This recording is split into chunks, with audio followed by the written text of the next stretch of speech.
everyone, welcome back to my channel and welcome back to the Pixie Palace. And I am sitting here with my usual cup of tea, and I had some thoughts I wanted to share with you guys today. This was a video I wasn't really planning on doing, and I thought, you know what, some things happened today that were just so synchronistic that it really drew me to do this video. Early this morning, I always have my little morning routine, which actually changes pretty much every day. I kind of go with how I feel. And the last couple of days, I have not been drinking coffee. And anyone who knows me always knows that I have to have coffee to start the day. I don't go too crazy. I just need that one cup to really get me going, in addition to water.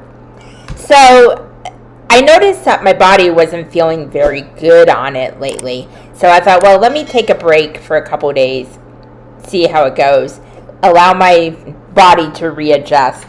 And I've done that in the past, so it's really no big deal.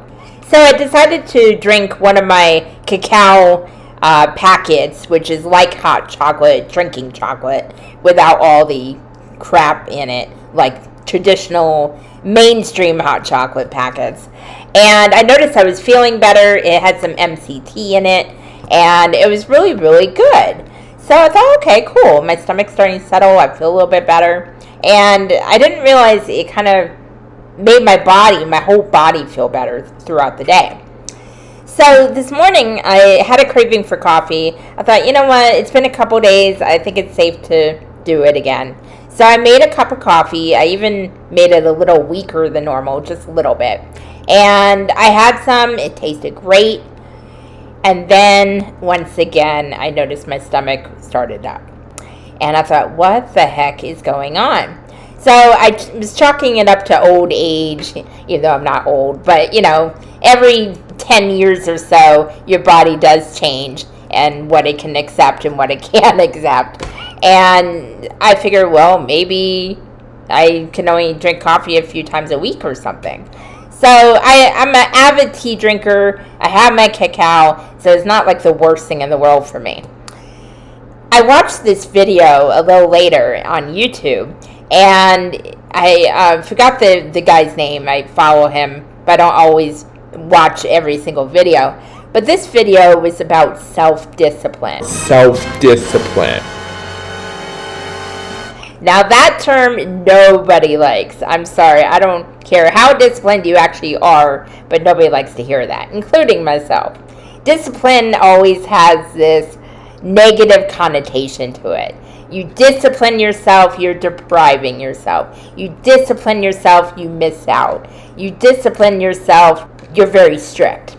And really, as I watched the video, and part of it's my inner knowing, that really isn't true. And he was basically saying that self-discipline is an act of self-love, which actually he got from the celebrity Will Smith. And that really resonated with me today.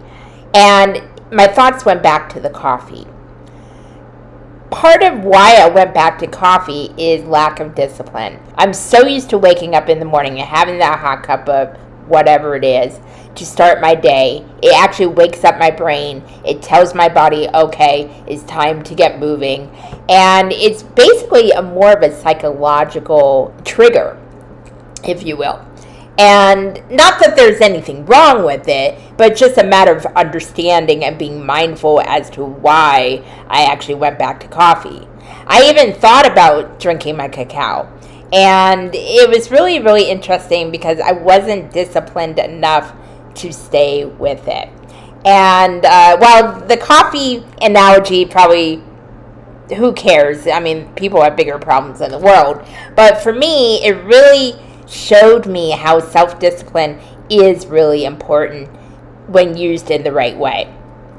So from now on, since I did have a little bit of a time with coffee, I'm okay now, I am going to go back to cacao, and I'm going to see how long I can go just drinking a cup of tea or drinking cacao in the morning and not dealing with coffee. I did notice that I wasn't dealing with the jitters or headaches. It's probably because I was still having some source of caffeine, but it was a better source of caffeine. And I think that's what I'm going to do. But going back to self-discipline, if you're struggling with something that you really want to achieve, that you can see yourself doing, that will better your content or better your daily life or better your health, whatever it is, but you're really struggling with that because you're being so rigid in the process, let go a little bit. Retrain your brain to think of self-discipline as self-love. When I get up in the morning, I'll automatically want a cup of coffee. But when I think for a moment and say to my body, no, I'm going to have tea or cacao because I know coffee hurts you. It's almost like talking to yourself in a loving way. It's a matter of do it in a way that you kind of go with the flow and think of it as an act of love you're doing for yourself to serve you better in the process. The perspective changes. It's really, really interesting.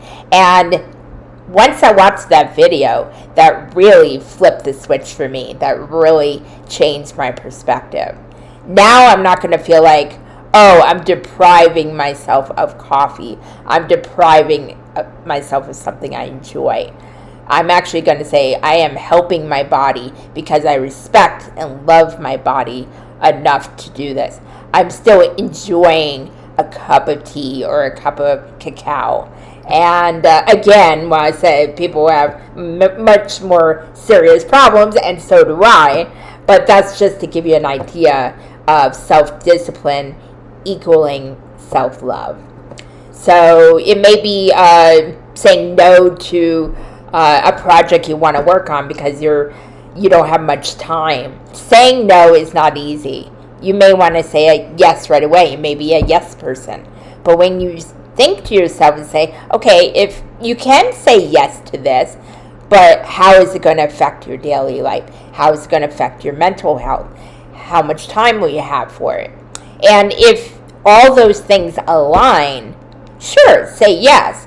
But sometimes if you start noticing that, oh, it will cause more anxiety, or I won't have enough time to do the things I want to do, I won't have enough time for my family, then it's easier to say no in a kind way.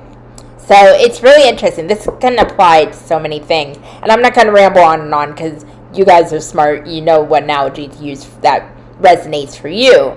But try thinking of self-discipline as self-love the next time you feel like, oh, I'm restricting myself. Oh, I'm depriving myself. Think, what am I doing for myself? How am I helping myself in the future?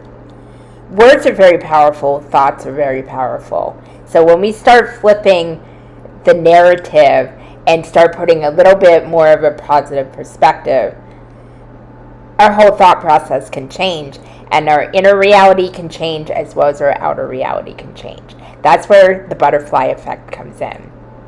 So I just wanted to share that with you guys. I will link the video I was mentioning earlier, so that way if you want to watch it, you can. And yeah, until the next time, I hope you guys are having a beautiful week. If you like this type of content, please click like and subscribe. It helps my channel grow, and it'll get out to more people that might actually need to hear this message today.